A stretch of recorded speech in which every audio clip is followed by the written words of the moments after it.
my beautiful, wonderful children, and today we have a special episode of Fantasy News for you. I am refusing to talk about Disney in this episode. That's right. No Disney. I'm done with it. Let's just have a special episode where all the Disney stories were ignored just this once. I know maybe that makes me a bad news reporter, but I kind of can't. I kind of can't. Instead, we're going to have a whole bunch of actual fantasy news right up front, followed by the adaptation announcements, and then ending with the kind of weird, the kind of odd, the strange, and that is how this fantasy news is going to go, and I'm looking forward to it. But first, a word from this video's sponsor. And of course, this video is brought to you by Raid Shadow Legends. There is a reason I have let them sponsor the channel here so many times, and I'm sure you've seen so many of the other content creators you love and enjoy are letting them sponsor their channels. It's a legitimately a great game, free to play. Look at all the reviews it's gotten here. It's a nearly perfect score with hundreds of thousands of reviews. How is that not enough validation for you to at least give it a try? And now that it is October, the Factions feature is now live. If you sign up to check it out, you will get all kinds of bonus content if you use the links down below. This includes the 90-day new player rewards program, which basically means every day for free you log in, you get stuff. I'm blown away at this point. I wish I had these offers when I first signed up. They didn't give me this stuff. Hurry up, these rewards are only going to be relevant for 30 days. So what are you waiting for? Go to the video description, click on the special links, and if you are a new player, you will get 100,000 silver, 2 clan boss keys, 10 mystery shards, and 1 free champion, the Executioner. Look at this super badass champion they're just giving you for free. How much more do the raid people have to do to convince you to at least download the game and give a little bit of a looky-loo?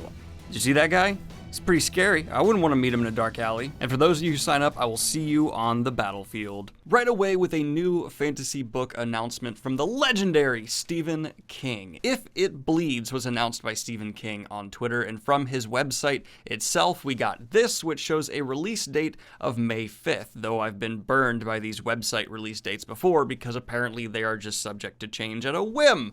But right now it looks like If It Bleeds could be coming out May 5th. I got really excited because I thought we were going to get a Stephen King Halloween surprise release, but no, unfortunately not.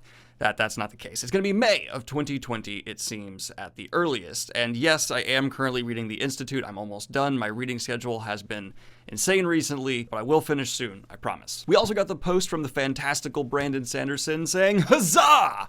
Stormlight Archive has passed the 2/3 mark." Stormlight Archive 4, I should say. We've gotten quite a few updates from Brandon Sanderson recently regarding Stormlight, so it seems like he's plowing through this book, really having a creative reawakening with the story, because there was a bit where we weren't getting a ton of updates from him, but now he seems to be rocketing towards that 2020 release date for this book he wanted so badly. And talking about updates from a great author, Joe Abercrombie has posted, "So The Trouble with Little Peace, Book 2, I would say, is 95% done and will be out September 2020. The Beautiful Machine, Book 3, 80% done, and will be out September 2021, which is nice." This is a part of a longer thread he released where he's talking about kind of stuff, but that's the biggest update from Joe Abercrombie regarding his new trilogy. I think it's a trilogy. I need to verify that. Maybe there will be more than 3 books. I don't know. And in exciting adaptation news, we got the cast for Season 1's Shadow and Bone. This is, of course, an adaptation coming from of the same name and of the author of things like Six of Crows. This is something that people are highly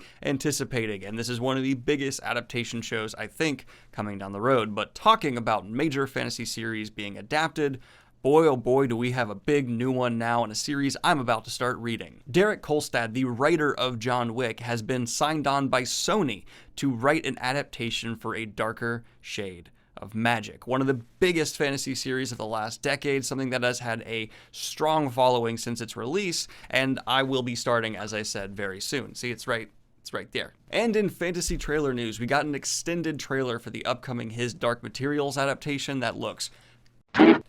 Boy, am I excited for this one. I really like that we are going to go ahead and dive into Philip Pullman's masterful world once again. The previous adaptation I don't think is as bad as some people say, but it certainly didn't do justice to one of the best fantasy stories told. So I'm really looking forward to seeing one of my favorite actors ever, James McAvoy, partake in this incredible series. And have I talked enough about how I like the casting for Lyra? Because the girl from Logan is just mwah, perfect for it. She's great, has that feistiness. I'm so down for this one. The entire cast looks amazing. The visual effects look stunning. And there's going to be polar bears fighting. I'm there! And in really cool horror news, it's spooky season. James Wan is set to adapt the award-winning comic horror series Gideon Falls. I'm not familiar with this one. If you're a fan, let me know in the comments down below a little bit about it. I will maybe kind of look into this because I actually am a James Wan fan, and the artwork they use just in this article is pretty impressive, and I'm kind of, half the reason I read the comics I do is for the artwork. I'm an art nerd. But anyway, let me know if you're excited for this, or is this something you don't want to see adapted? I'm kind of just by default happy and optimistic. Moving on, I'm gonna calm down now. And in your final bit of new adaptation news, I already did a full video on this, but in case you missed it, because YouTube has been screwing my channel and the algorithm recently, the Wheel of Time on Prime Twitter account released a short video of the first table read for the upcoming Wheel of Time adaptation. Loads of fun to look into. I'll have a card popping up here for my video right now, and you can go ahead and check that out, as well as linking the actual table read and every other story I've discussed here on today's fantasy news in the description down below. Please go ahead and leave a like if you don't mind. It really does help the video and the algorithm. And now getting into the most controversial story of the day by far, George R. R. Martin seems to be slightly changing his tune when it comes to the Game of Thrones adaptation finale. I kind of saw this slow turning from George coming. The further he gets away from it, the more he'll be able to speak freely. I'm sure in 10 years we'll be getting him just saying, yeah, I hated it, it sucked, I'm not happy with it at all, and that's okay. But yes, the legendary author himself seems to be changing his tune slightly, saying that he is not 100% thrilled with what was done to his adaptation, saying some pretty harsh things. I'll let you decide your own opinion, of course, link to the article down below. But let's end with some rather fun, odd fantasy news. Michael B. Jordan has made it publicly known for a long time that he is a big anime fan, and now with his recent huge leap into triple A-list celebrity status, he has some resources and money, and he's decided to turn around and release his own Naruto-inspired fashion line. I would have never called that happening, but I'm very okay with it, and I just look forward to seeing what comes out of it. And hey, let the guy be creative, have some fun, and express his artistic vision however he sees fit. I'm totally okay with that, and hey, if it looks good enough, probably still won't buy it because I don't spend that much money on my clothes. If you can't tell, this is like secondhand. This is secondhand, and this I got on sale. So I don't really buy high-end fashion. Oh, and the fashion line is going to be released with Coach. I don't even know that's a fashion brand, but apparently it is. This has been your latest fantasy news. Like and subscribe if you have not already. Hit the Patreon if you want to support what I do here. Buy some fantasy news merch. That's the highest of high fashion. You walk down a runway in that, you'll get whatever the best person who walks down the runway gets. It's a competition, right? I think it is. Have a good one, y'all. Peace!